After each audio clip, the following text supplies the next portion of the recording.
Greetings, this is Larry Williams, OAW Commander-in-Chief, here to thank you all for tuning in and to remind you guys that if you have a request for an anime review, become a patron at patreon.com/OAW. You can select the Crunchyroller tier for a first impression style review, or for more episodes, select the Blockbuster tier. In addition to your request for said review, you also get access to all Patreon exclusive content. You get access to the OAW Vault, which is the You also get access to the OAW Vault, which is the original collection of Otaku Assemble Weekly, the weekly anime and manga review web series, and you also get an invite to join in on the live monthly Q&A held right here on the OAW YouTube channel, as well as the OAW Facebook page and OAW Twitch channel. So once again, that is patreon.com/OAW. And with that being said, y'all ready to talk about some Transformers? Let's get on with it.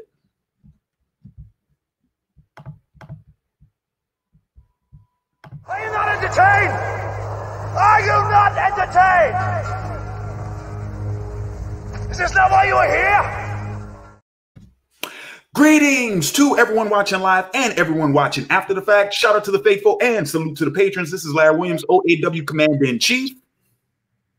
And this is RBG, aka the Random Black Gamer, coming back at you with another Transformers review collaboration with my guy, Larry. That's right. Once again, we are teaming up to follow up with you guys on season 2 now, man. We are now officially 2 seasons in to the Netflix original animated series Transformers War for Cybertron Trilogy, and we decided we had to go ahead. We had to team back up, give you all our thoughts on the second season. So, real quick, just want to let everybody know. If time permits, we will go ahead and answer some questions and comments towards the end of the review.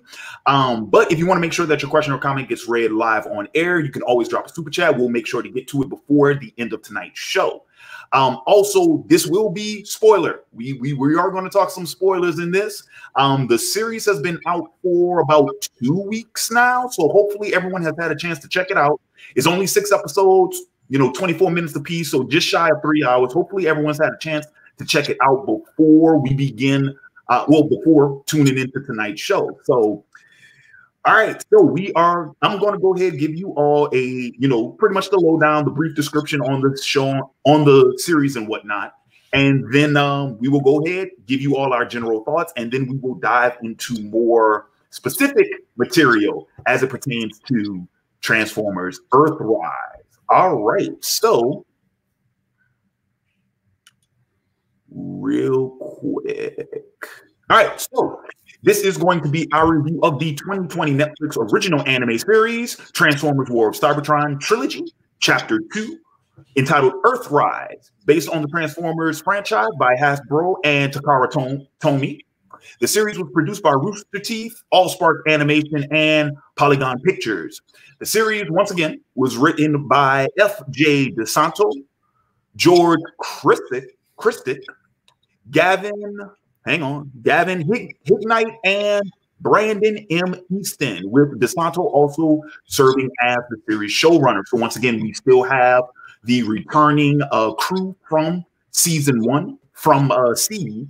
And then the synopsis for Earthrise is this: the Transformers leave Cybertron in search for the Allspark, leading the Autobots and Decepticons to land on Earth. That is as brief of a description as you could possibly get. But you know what? I'm going to tell you what. Here's the funny thing about that, though. I'm not sure that much else actually happened in this series. And we will get into more detail with that later on throughout this review.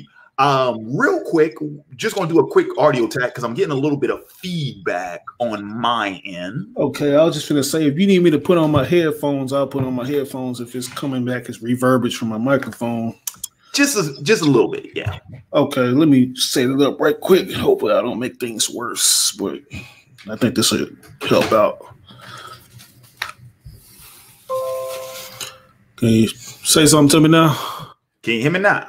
Oh, yep. I think that fixed it, but I am still kind of hearing myself a little bit. Okay, give me 1 second.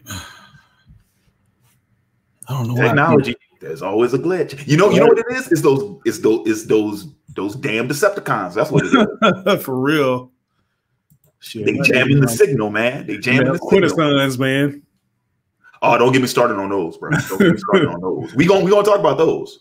Oh my God. Let's see, man. We are gonna talk about those. I almost forgot to throw up my graphic. Are you good? 1 second, man. I probably should have got this handled before I got on. Okay, so real quick, I'm gonna go ahead. Everybody, if you're watching, go ahead, drop a comment. It's time for shout outs. It's time for some shout outs. I see Miss Anderson's in the building. How's it going? How's it going?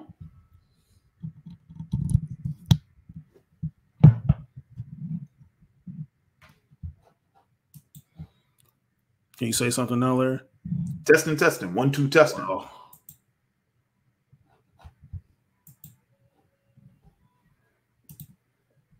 Can you hear me now?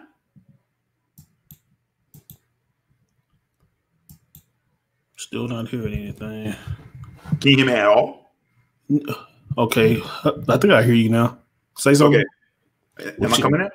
Yeah, you coming in from the my computer monitor though. Still, I'm not sure if you still getting any feedback. I think I was getting a little bit. Okay, but it sounds all right. All right, I guess we can just roll with it like that then. All right, cool deal. So, Espa, I'm gonna go ahead and let you kick things off. What were your general overall thoughts on Earthrise? What did you think? Man, Earthrise. I don't know. It's kind of like the same feeling of the same lukewarm reaction that I had when I had saw Siege, which is the first entry. It seems like this is kind of like a misleading title for the series for the second installment because it's supposed to be titled Earthrise, but a lot of things don't necessarily change from what we'd already seen up in the first installment. You know what I'm saying? You're thinking you hear Earthrise, you're going to see this different scenery, you're going to see them on Earth, but, you know, we don't really get that. And I'm trying to say this for the later half of the video because, like, I feel like we haven't really, you know, we're just giving our general thoughts. But overall, I wasn't necessarily in a rush to watch this series. And like Larry asked me, like, hey, we're going to do this review. And that pretty much reminded me that I needed to jump back onto it and watch the rest of the series so we get this review out of you guys. So that pretty much sums it up for you right there, that I wasn't really that interested and it didn't really captivate me at all. So, yeah. All right. Yeah, I would say, okay, so first off, you are correct. The title for the season is very misleading because we don't actually go to Earth. Like we don't actually make it to Earth until the last scene of the season. Mm-hmm. The entirety of the season takes one story takes place on Cybertron, the other one takes place in space. Like, so, you know, Earthrise, nothing rolls on Earth because we just got that at the end, you know, right before the final credits. But what I will say about this season, I will say this. And I get the feeling I might actually be a little bit more lenient than you are going to be on this because I actually thought that in some areas it was an improvement to the previous season. True, it took me a while to get to it too, especially particularly. Dude, did you have to search for it on Netflix? No, I think Netflix did a pretty good job of marketing it because it kind of has like an algorithm that fits with what I watch already. So it was nothing for it to just say, hey, we have this up. Get on it. So I must watch way more stuff than you do because I had to go searching for it. It did not pop up on my homepage. I had to go searching for it. But yeah, so I think it improved on Siege in a couple of areas, particularly with what we do with some of the characters. I liked their story here better than in the previous season, and I also think that while it did start off pretty slow, it made sense for the amount of groundwork we covered in those like first 2 episodes. 3 is when it starts picking up. By far, 4 was the strongest episode of the season. And then it was all downhill from there. which I'll get into more detail with that later in this review. But I would say up until season 4, I thought it was an improvement over the first season. And then that ending just fell flat for me. So yeah, but we'll get into more detail with that. So what do you want to talk about first with this review? Well, I just want to say that I feel like this season could have easily been attached to the first season. You know what I'm saying? I agree with you that this is like a somewhat of an improvement over the first season because, for one, there are more backdrops. There are more environments. You don't get the same gloomy atmosphere or the same kind of dreary setting that you get with them just constantly being in on this desolate planet of Cybertron. You know, there are more more settings, that you get to see, which is awesome. I think the thing that I want to say is it's still kind of hard to see what the story writers were going for, what they were trying to adapt from all the different various source materials, because it seems like they were just throwing a lot of things to the wall and seeing what stuck. Mm-hmm. And they were kind of like playing up the fan service with it. But a lot of things that, fans like myself who are familiar with the Transformers lore, it's like it's contradictory. You know what I'm saying? Like, one minute you have Megatron who's talking about, oh, we were these guys that were just up in the mines getting all the energon while all the Autobots were sitting high and mighty on their little platforms. And then the next minute we have all this other backstory that they're talking about, oh, Megatron, he was this chosen guy, one of the big three. And I'm like, which one is it? Mm-hmm. You know what I'm saying? There's so many things that contradict pre-established elements that we had in the first. So, and I'm glad you brought that up, because one of the questions I had was in terms of pretty much like the Transformers origin, like which version of the origin were they going with this series? Because, okay, so help me out with this. Okay. For the most part, in the main continuity, or as close to main continuity as you could, as we could, point to, how were the Transformers created? I mean, there have been so many different stories. Like even in the G1, it kind of like contradicts certain elements when they bring in like the different primes and stuff like that. But for the most part, the Quintessons were considered the creators. Mm-hmm. You know what I'm saying? They created these Transformers to serve under their bidding, like do things for them, make them essentially workers and stuff like that. And then the Transformers rebelled against them.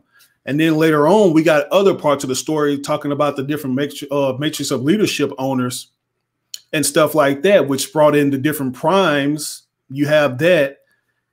It's like a lot of stuff, man. Like it's weird. Like the main thing that they're borrowing from with the Allspark was created in the 2007 film, the Michael Bay film. Mm-hmm. And so they're kind of taking things from that particular lore. That lore has like a lot of stuff in the expanded tie-in comics where they say the Allspark was this big source of energy that landed on the planet of Cybertron and pretty much gave birth to the Transformers and turned Cybertron into this world of metallic matter, and all the different Transformers came to life from it. But they bring in all these different things that, okay, that's a part of the other lores, but it just doesn't add up. So here's my question. In this series, we have the Allspark, mm-hmm. we have the Quintessons. Right. But correct me if I'm wrong, don't they make several references to Primus? Yeah. And that's the thing. It's like my fiance is like, oh, they're talking about Primus. What is he like? The Jesus? He's like Primus, Jesus. I had to think about that for a second. I was like, he's the Jesus of Transformers. Yeah, it's so weird. Transformers. Huh?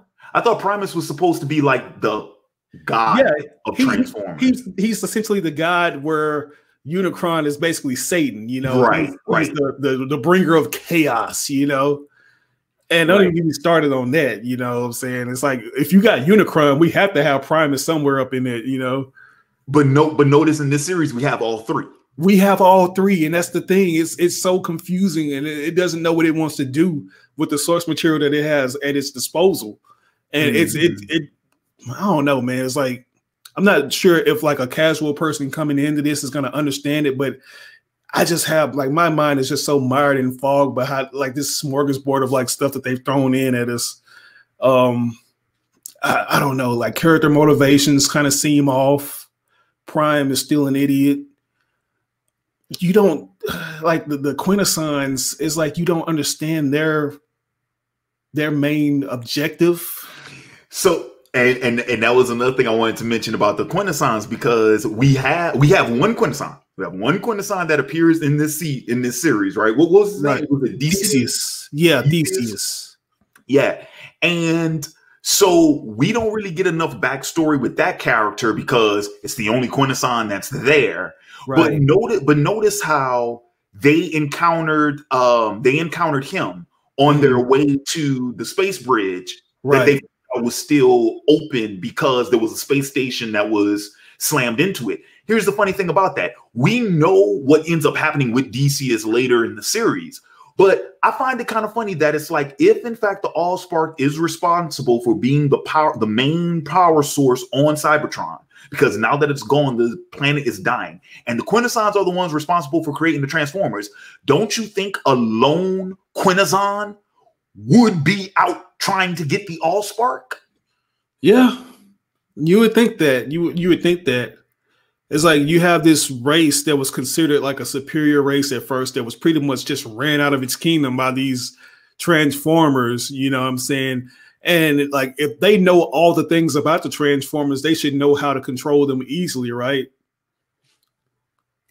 They should know what makes them tick. They should know what their weak points are, but they don't expand upon none of it. They don't try to be creative with the stuff that they have. You know, that's the thing that bothers me. It's like they are strictly depending on all this lore, but they don't want to utilize. Yeah. And it's just baffling, you know, because it's crazy, because Polygon Pictures, we have this talented studio that's already worked on brilliant series like Transformers Prime, you know, so you would think that they would, you know, get some of the same people within that faction to work on this series, but it's like they just got somebody that was like, okay, we have this, and we have this. Like, I hate to say it, but even the Bayverse seems more competent than this. Well, at least they tried things and tried to expand upon and make some sense of it. But this one, it's like they're just throwing so many things at the wall to make sure it sticks, and it's just not. Well, the one thing I will say about the Bay films, it's more streamlined. Right.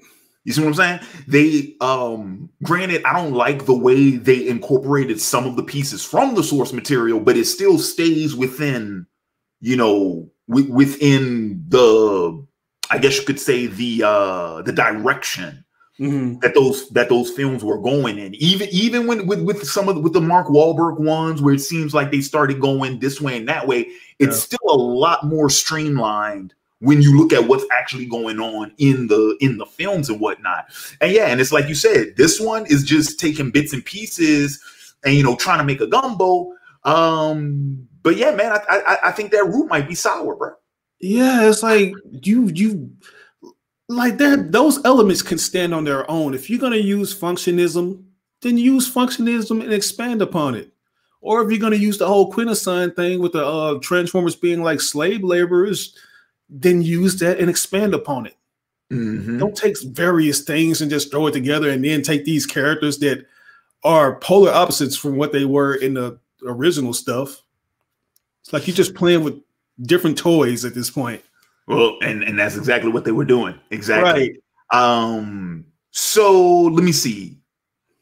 Okay, so we mentioned at the beginning of this review how pretty much, you know, the title's misleading because it says Earthrise, even though we don't actually, you know, make it to Earth until the last scene of the season.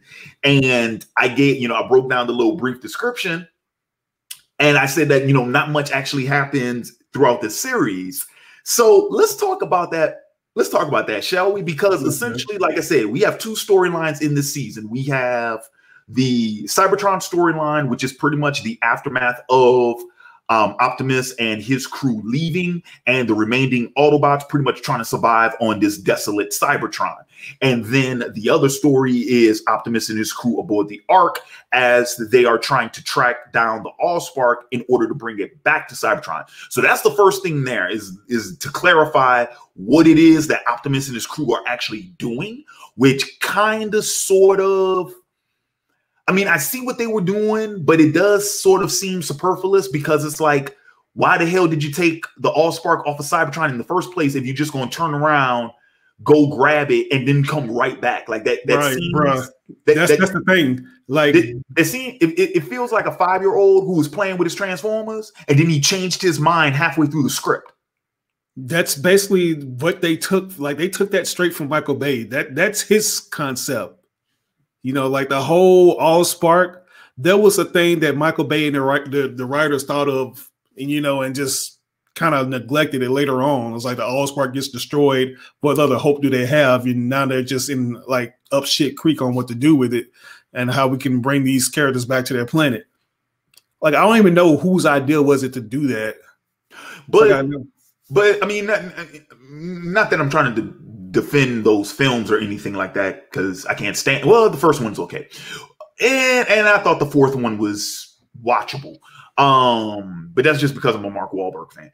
But anyway, come on, bro. But and Stanley Tucci was cool in it. He was cool in it. That motherfucker lost his mind in that movie. But what I'm talking about in terms of where we were going from the war on Cybertron to their arrival on Earth, at least in the Bay films, it was simply okay. Like, actually, you know what? I don't even remember what happened in the interim, because we know that in the Bay films, there's that huge time lapse, like, you know, high of a mini millennium, right? Yeah. But I don't remember what was going on with Optimus and them in that time period, because remember, Optimus and them don't arrive on Earth until the first film. But we know that the Allspark and Megatron, for that matter, had already been on Earth. Right. So I don't remember what all they said happened in that interim. But what I'm saying is, for that part of the story, like, it kind of does not make much sense for Optimus to do everything that he did within that first season, only to turn around and decide to, readjust the course.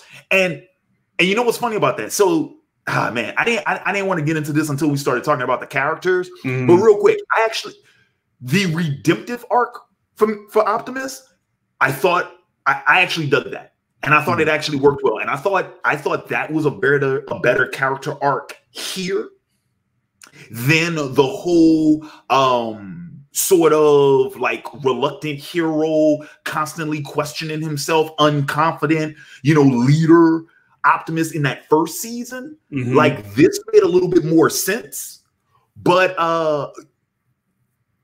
as it pertains to the character, when you look at it in terms of the narrative, that's when it's like, well, then why the hell did you throw it off with Cybertron in the first place?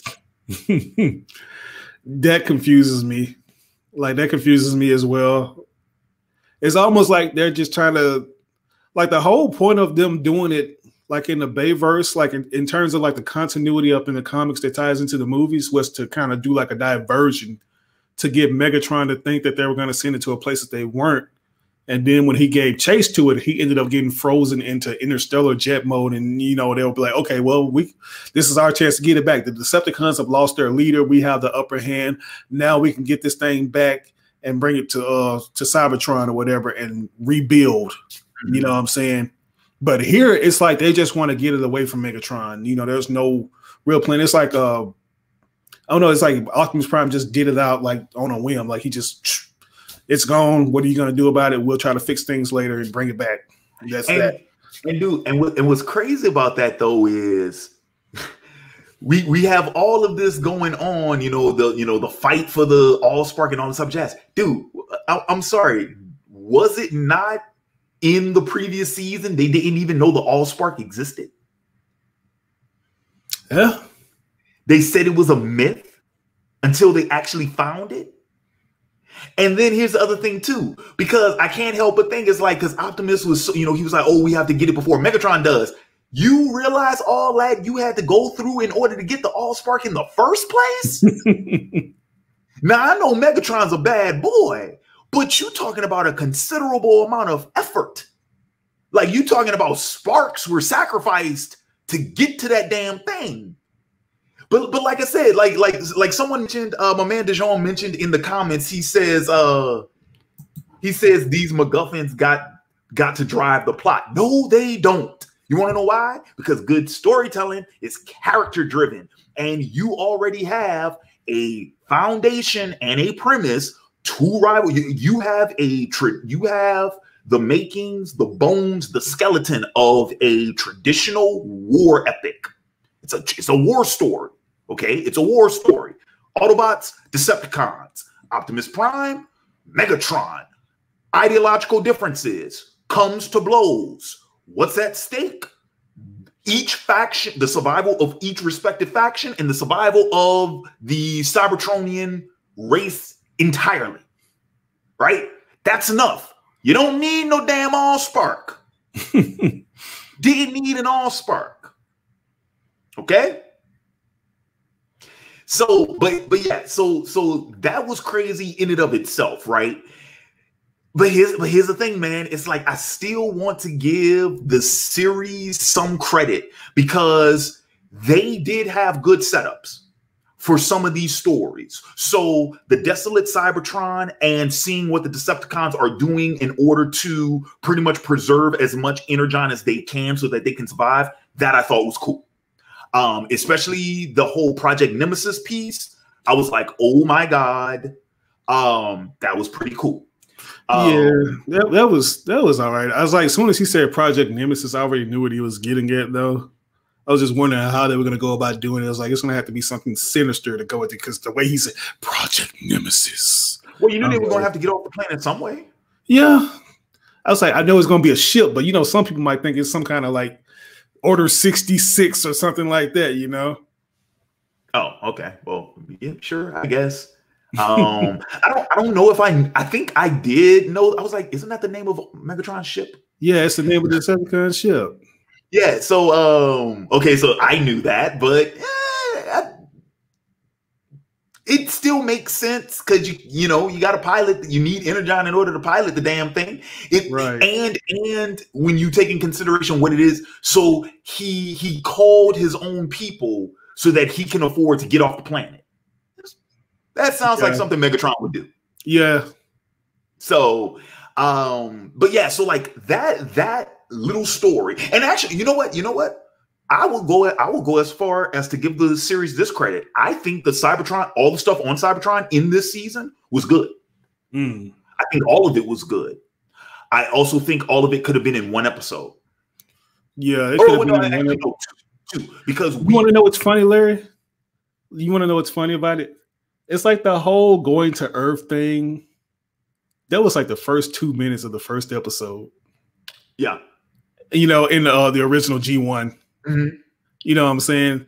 And then like they never explain certain things. Like when we see the Autobots, they seem to be in stasis or something like that. And they don't explain why they're in stasis, why they are like knocked out and stuff like that. Which is kind of confusing to me. It's like they were like paying homage, like, oh, you remember this? They were in stasis in G1 and they woke up later when they're on Earth. But they get woken up to mercenaries. Yeah, I thought that was odd too. Again, I was just anticipating, okay, we're going to Earth. Right. But I was thinking like, okay, here we go. But you remember, because this was my sort of my concern going into this season. Remember when we wrapped up the first season, I say, hold up, if Optimus and them are on the Ark and they're earthbound and we know they're supposed to stay in stasis until, you know, long after they've already been on Earth, I say, wait a minute, is season 2 just going to be all on Cybertron without Optimus and his team? I'm like, because I don't want to watch that. Right. That being said, with what we saw in this season, granted, I think there was a lot more work to be done because just that little storyline with what, you know, Megatron was doing, I don't see how you get 6 episodes out of that. And like I said, that whole thing could have been truncated just into 2 episodes because the bulk of it's in the first one. The bulk of that story is in the first one.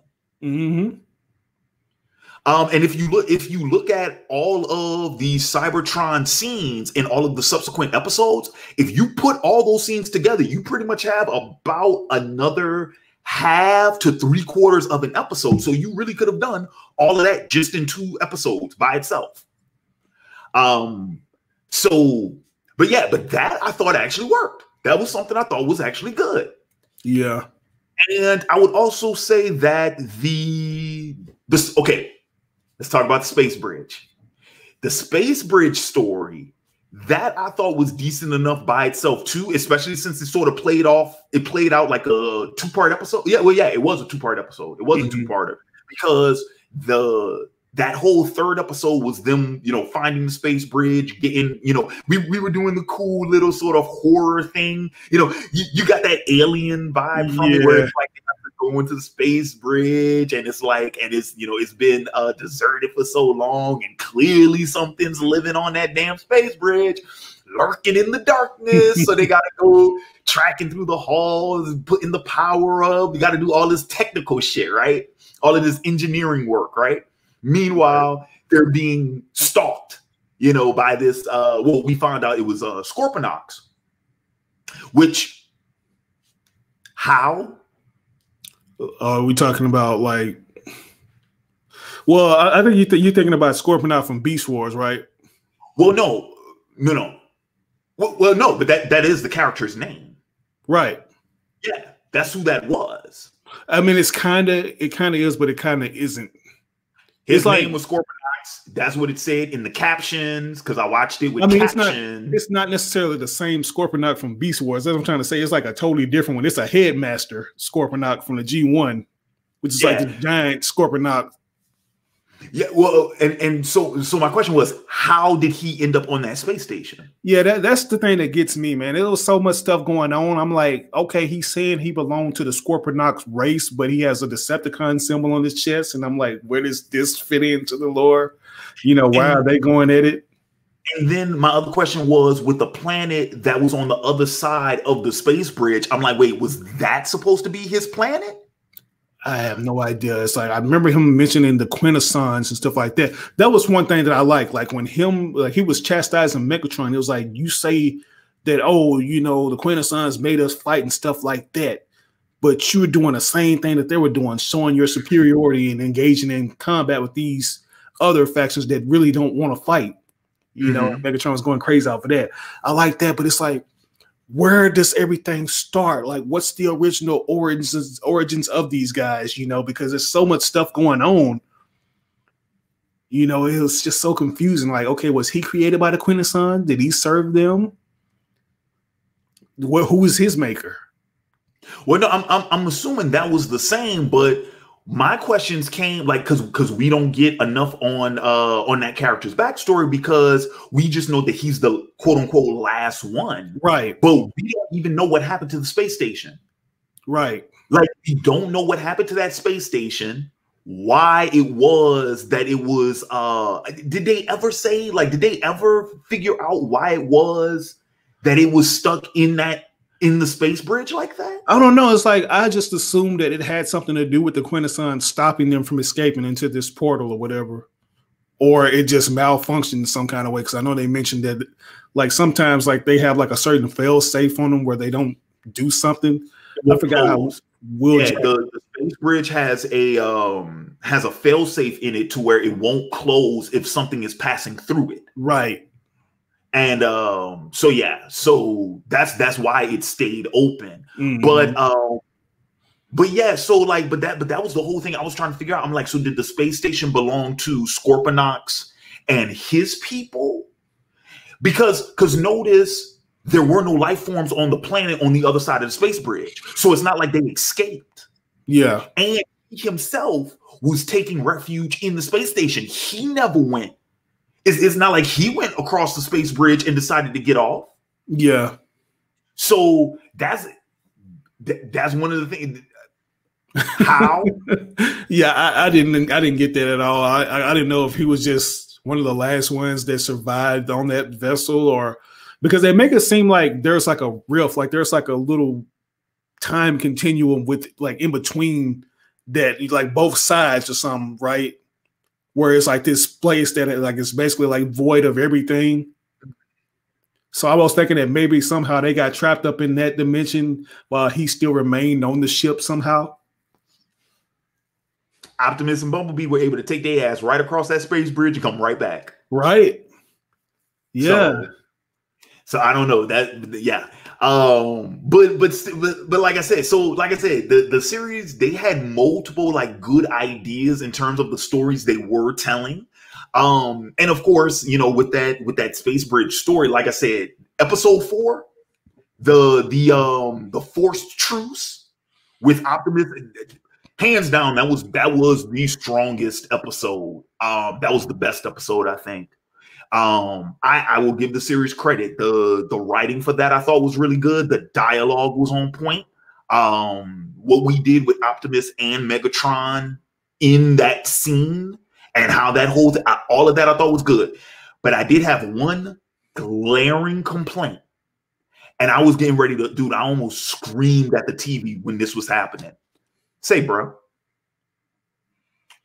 why the hell, when they're fighting Scorponons and there's that whole scene where they have to get behind the door before it closes, and race to the door, no vehicle mode. Bro, I was just going to say that. I was waiting. I was like, when are we going to get to the point where these bastards just take off running and act like they don't have the ability to transform? Dude, that I was like, what the heck? Dude, notice once again, because this was the complaint in I remember you brought this up in season 1. Why is it that it's like, do y'all forget y'all can transform into vehicles? Bro, it was like, because I kind of got the explanation of why they kept doing that, why they are very minimal when it comes to that. And apparently it's because like the animation team, they had to use separate, like I think 3 or 4 different models. One for when they're just in action in robot form, one for when they're transforming into vehicle mode, and then the actual vehicle itself. So I'm not sure if they had enough time to, because it was just weird. Like you see Optimus transform and you have somebody riding on the truck bed part with him. And you see Jetfire, who should just be hauling ass up in jet mode with ease. You know, it's like he's running. Bro, I was waiting on you to get to that. Dude, I was, cause it's bad, dude. It's bad enough, cause I think you brought this up in our last review where you were talking about like you were disappointed that they don't use vehicle mode in combat, right? Like they use it in combat, and which, for the record, I agree with you, because that would make for more sort of like dynamic action sequences, you know. But I mean, dude, but if you're not going to use it in combat, at least use it for what it's meant for, which is to haul ass. Yeah, it's like, you remember in Transformers, the first movie, like in the '86 movie, like when Unicron's exploding, man, they hauled ass out of there in vehicle mode. Like, even though they didn't know where they were going, they just bust out of his eyeballs like in vehicle mode. I think we need to make a rule, right? I think we need to make a rule with all Transformers properties moving forward. If you are traveling more than 20 feet, it should be in vehicle mode. I think, you know, too, like I think that's something that the Quintesson says that they blessed the Transformers with. Like they gifted them the ability to transform, if I'm not mistaken. Didn't they say that? I don't remember that part. Yeah, and I was like, oh, I don't know if that's true. I thought such and such did that, or the spark within us allowed us to transform. Man, oh my God. They barely do it. Bro, it's like they kept doing it to me too. I was like, can we talk about Skylinks now? Yeah, let's go ahead. Okay, when they encounter Skylinks, I'm not sure if you're familiar with Skylinks, right? I am not. So this is where you get to go ahead, and I'm gonna give you the full screen for this one, bro, because I am not. Go ahead. Take Skylinks. Okay, Skylinks is what you consider like this power linker or whatever. He's like a combiner essentially. And he has like, I think 3 different components, if I'm not mistaken. He has like an astronaut ship that's like, that makes up the top part. And he has another part that's basically like a beast, you know what I'm saying? And when he, you know, he's basically like one of the fastest travelers in the galaxy. And he becomes the Autobots' primary source of transportation, you know, like when they need to take on like all these different voyages in space and stuff like that. He's their primary source of transportation, right? So I'm thinking, like, why would you introduce a character like this into the show when you've already talked about the arc Like if this character is anything like he is in G1, where he's basically like their primary source of transportation, couldn't they just board him and just use him like for combat and stuff like that? But they never really show that. They never show him transform into his vehicle mode at all. Well, here's the other thing too, because okay, so real quick, so you throwing in Skylinks, I'm assuming based off of that description, this is post G1 the movie. Like Skylinks came in after the G1 the movie. Yeah, he came in like in the I think what season when they got into all the space travel stuff. Yeah. Okay, notice because. So you know what? Somebody asked me recently, counts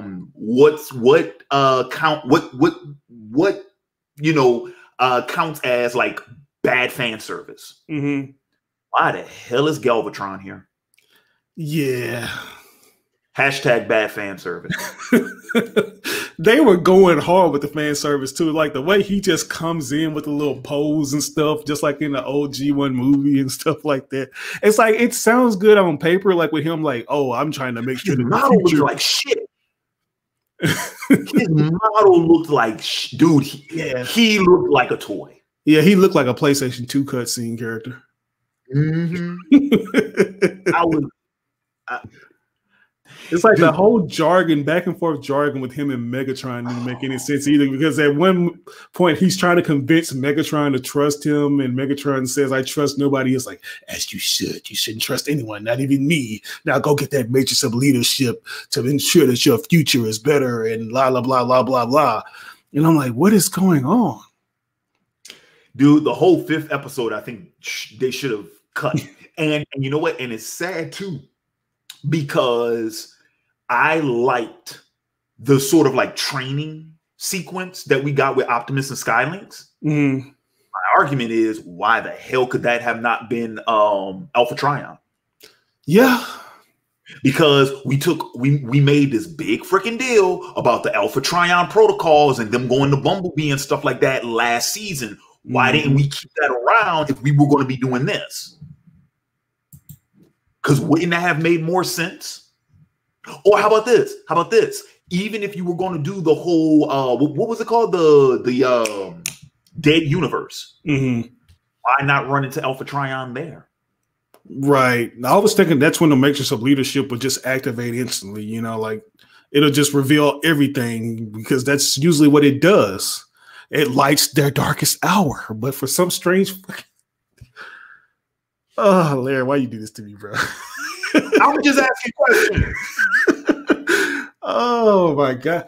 Like, it's so much stuff that we can easily try to make sense of, but for some reason the writers just don't have a clue of what the hell they're talking about. This is worse than freaking Metachlorians. It's like nothing makes sense, bro. Well, it does.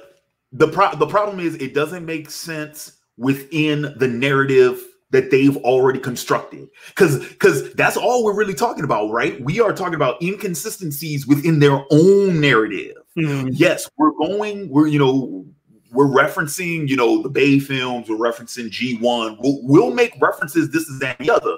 But notice how this entire conversation, for anybody, for you guys watching, notice our entire conversation, we're using those to draw comparisons to where that material was used better.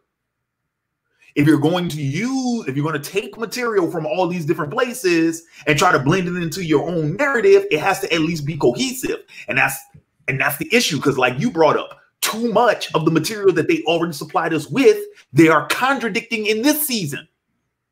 Character motivations are they don't line up. They don't make sense. Right? Let's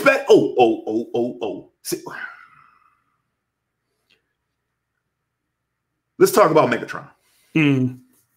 Because real quick, in case this is the first, in case this is your first OAW video, especially if this is your first OAW Transformers video, just letting y'all know right now, I'm Team Megatron all the way. I'm diehard Megatron. Love me some Megatron, right? And he was one of the positive things I had to say about season 1, about Siege, because even as, well, I wouldn't say they necessarily made him cartoonish, but as like stereotypical of a villain as you might think he was, I still think he still did the job. This season, we do something interesting with him because we have a Megatron who is suffering from PTSD. He is suffering from survivor's guilt, which is why he has the animosity towards Optimus, because it's not just Optimus took the Allspark and he killed our people. Optimus left me. That's what that really means. Right? So he has that. He's haunted by having to kill fucking Ultraman, talking to the man's head. Right? Right. And then when he's forced into a temporary truce with Optimus, and Optimus apologizes for what he did, we have a Megatron who at least considered the apology because Galvatron had to remind him of the hatred that he was no longer harboring towards Optimus. We introduced some really interesting elements, and it seemed like Megatron's character arc was going somewhere different. And then we bring him right back to where he was before.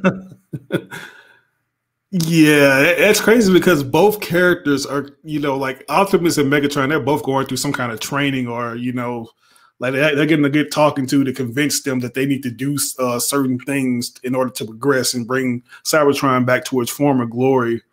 But some of the things that happen, they just don't fall through for whatever reason. Like I was kind of pissed off at Optimus knowing that Megatron is this very manipulative and cunning individual, and he's willing to give him the benefit of the doubt over and over again, even if that means risking the lives of his members of the Autobots. And Megatron, for whatever reason, it's like, even though Galvatron has showed you what potential you have, I still don't understand where did he get this power from, like this weird red energy source that he has. Who's that? Huh? From Megatron? Yeah, you remember when Optimus was finna escape or whatever through the hole, and Galvatron was telling him how to harness his chaos or his something, his rage, and it converted into some kind of blast, and it shoots like this red energy from the Nemesis chip. Yeah. I thought that was just the Nemesis cannon, because remember, Starscream fires that cannon again in the next episode. Oh, for real? Man, I probably wasn't even paying attention. But I think the second episode, Wheeljack managed to disable it. But yeah, the Starscream, that's just the cannon of the Nemesis. Oh, okay. I thought it was something that was coming from him or something. Well, no. Could have been possibly. No, but notice that because they never got into a fight with the Nemesis prior to that point, because both parties were on that space station, and then they both left to their respective ships. And then at that point, that's when they both found themselves in the dead universe or whatever. Yeah. Okay. So that was the first time. Well, yeah, actually, when they were in that universe was the first time where it's like both the ships had sort of like met up with each other. Yeah. Yeah. So, that whole thing confused me. I still thought it would have been a wiser decision to just board Skylynx and take off through the hole with him, since he has a better chance of survival. Like, he's way stronger than the Ark, which, like I say, it doesn't make sense why they would bring a character like that in, knowing what all he can do. It was yeah. I agree. It was quandary. It was a quandary, man. Again, they just failed to showcase what the whole gimmick thing is with the Earthrise, which is the Power Links gimmick. Like, with all the different weaponry that they have with the action figures and stuff. And you notice the certain limitations they have with certain characters that get reused over and over and over again. Mm-hmm. Like the group that was at Elite 1. Yeah. You notice all those recolors and stuff like that. like I'm hoping, I am praying, like once we get to Earth and we get the Transformers Kingdom, like that they try their best to just come out with more characters, just create something. Like this is what I hate when we have toys. We're going to get the Maximals and the Predacons. Yeah, we're going to get the Maximals and the Predacons, but I have a feeling that there's going to be a limitation here. There's still going to be some kind of limitation to where we just have these little throw-in characters that are pretty much disposable that jump. Yeah, probably. Probably. Well, the hour is upon us, good sir. So, anything else you wanted to hit on before we wrap up? I'm trying to think. I think it's safe to say that this version of Optimus and Alita 1 are basically like taken from the G1, where they were created or repurposed by Alpha Trion. Okay. Yeah, because Megatron calls Alita 1 Ariel, which is basically her original form's name, and he basically calls Optimus Prime Orion Pax. Mm-hmm. I would love to see like some actual recaps or like flashbacks of all this stuff. Yeah, but I thought the whole Orion, I thought that was G1. I mean, it is. Yeah, it is G1, but I would like to see some flashbacks of how everything happened back then. Like, at least try to make some sense of it all. Like, put all these different things together that you just released and kind of alluded through expository dialogue. But I don't know if we're going to get that. And it kind of makes me to where I'm just like, man, do I even care to watch Kingdom? Well, we got to finish it though, man. We got to finish it. The only reason why just one more. Yeah, the only reason why I'm eager to see it because Beast Wars is basically like my introductory into Transformers. So I kind of owe it to that. But then again, I'm a diehard Beast Wars fan. I want to see my favorite voice actors, Gary Chalk. You know what I'm saying? Get all of them back up in there. But I'm not even sure if they're gonna get that cast back because Gary Chalk. Gary Chalk. He has some pretty colorful things to say about the voice acting up in the show, and I'm not sure if he's gonna want to get on board with that. I read some of that. I read he wrote about the old boy who voices Optimus. Yeah. And that's the thing, like the voice actor for Optimus, for some reason, even though he's this big pacifist, he does a lot of yelling at the tail end of the season for some reason. Mm-hmm. We do not kill. I'm going to die for this, Megatron, but I will not kill you. Yeah, that didn't make no sense either. Because Optimus has killed before plenty of times. I was like, okay, Optimus started off as a pacifist in so many different things, but once he got to the point to where he just didn't give a shit no more, it was a wrap. Especially Bayverse Optimus. Like, we see how bloodthirsty that motherfucker is. And here's the thing about that. Cause I'm of the camp where I'm kind of over the whole should the hero kill, not kill sort of thing. Like I'm kind of over all of that shit. But once again, remember what I said at the beginning. This is a war epic. Yes. Soldier. There's a difference, and once again, I'll say this again for the people in the back. There's a difference between killing and murder. There's a difference. One is the unlawful taking of life. Notice how that doesn't apply if you're in a war. Mm-hmm. Because you have to protect yourself, you have to protect your comrades. So you have to take life. This ain't what's that movie? The Andrew Garfield movie? Shawshank Redemption. I said Andrew Garfield, not that's Shawshank Redemption. Hacksaw Ridge. Hacksaw Ridge. I don't know how I would get those names mixed up. This ain't Hacksaw Ridge. Really good movie, both of them. Yeah, actually. I highly recommend those. Both of them are good movies. I was surprised by Hacksaw Ridge. I thought I was going to hate that, but I actually did like it. Yeah, the trailer don't do it no justice. But I think the number one character that I enjoyed up in this series has been Shockwave, because he is so like they played him just like he's been in other iterations. He's a character that doesn't have a face. He's an eye. He's hard to read, and we never know what he's up to. He's a very scientist. Yes, and when you see the stuff that he's been doing with the sparks and stuff, you're like, oh, okay. So he does have his own motivations underneath all that, you know, that unreadable exterior. Yeah. I guess, yeah. Megatron is still the one I enjoy the most. Like Megatron, like that's not. It's something about this version that I wish that they would take from like other things, like Megatron, particularly like in the Dreamwave and IDW comics. It's like if he like in that one, like he has his moments where he's like a manic, where he just loses it. Mm-hmm. I would like to see more of that come out. Just let him run loose a little bit instead of just being this noble, kind of sophisticated character. You know what I'm saying? That has his motivations that are a little more complex than the others, and you kind of understand them. I would like to see like that manic nature come out where he just goes crazy from time to time. He got to go full Skeletor. Right. I was like, hell, you a freaking former gladiator, so go, you know, just go ham from time to time. I will say this though, characters that surprised me this dude. So you might remember, Alita 1 was my least favorite character from season 1. I dug her in this season. I liked her in this season. Yeah.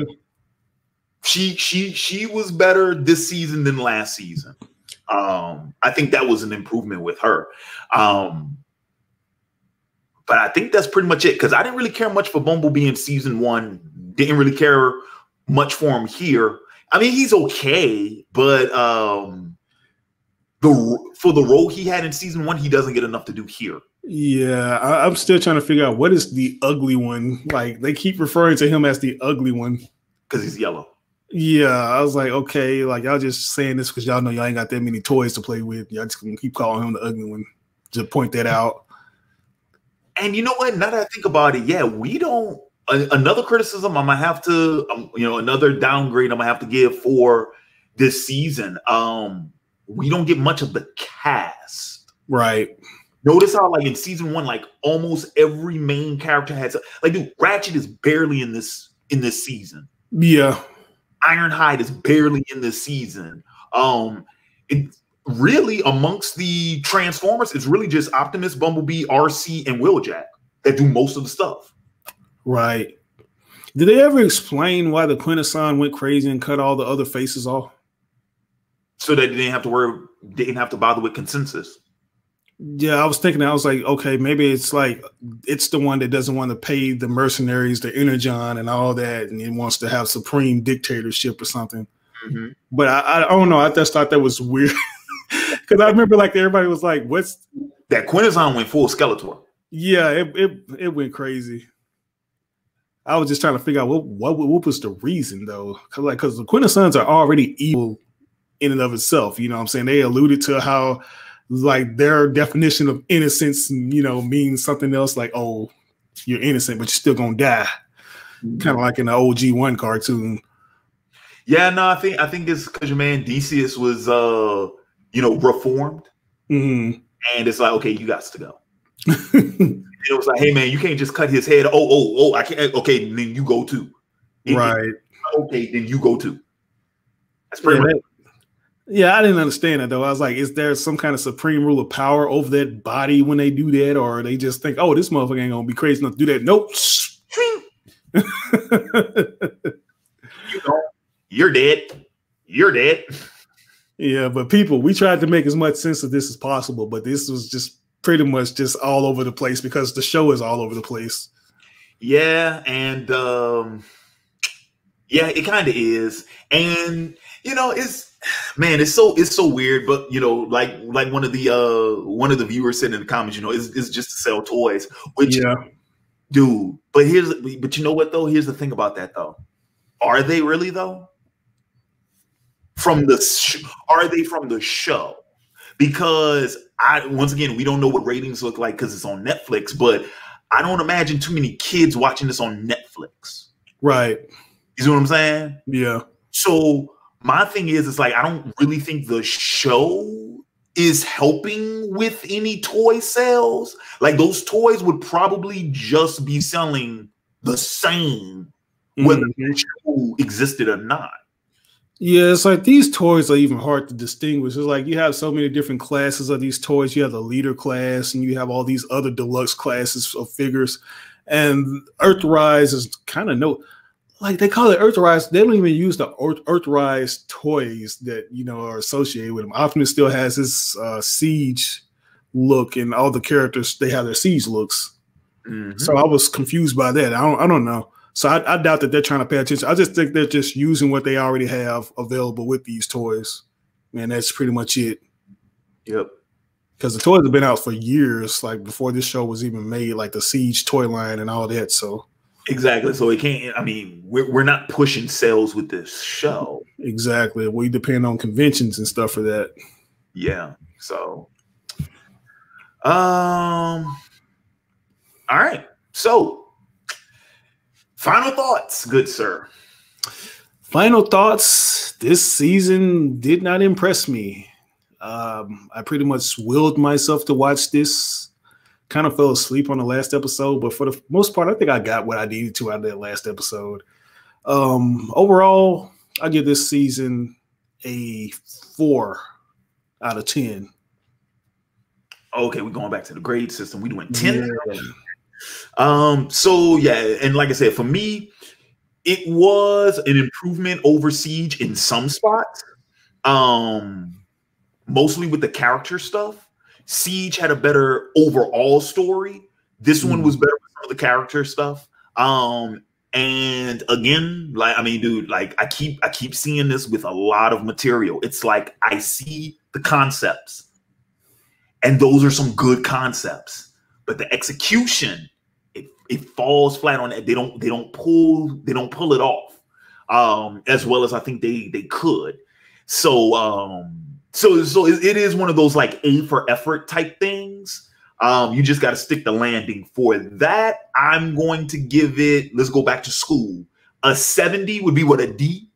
Yeah. I'm going to give it a, you know what? No, but a 7 out of 10 seems too high. Ooh, and a 65 was an F. Damn. Out of 10? Because I don't never do 10. I usually do 5. I do okay, 5. You can do 5, like a 2 out of 5, maybe. I usually stick to 5 because it's like, yeah, 5 is an A, 4 is a B, 3 is a C, D, 2 is a D, and then 1 or below is an F, right?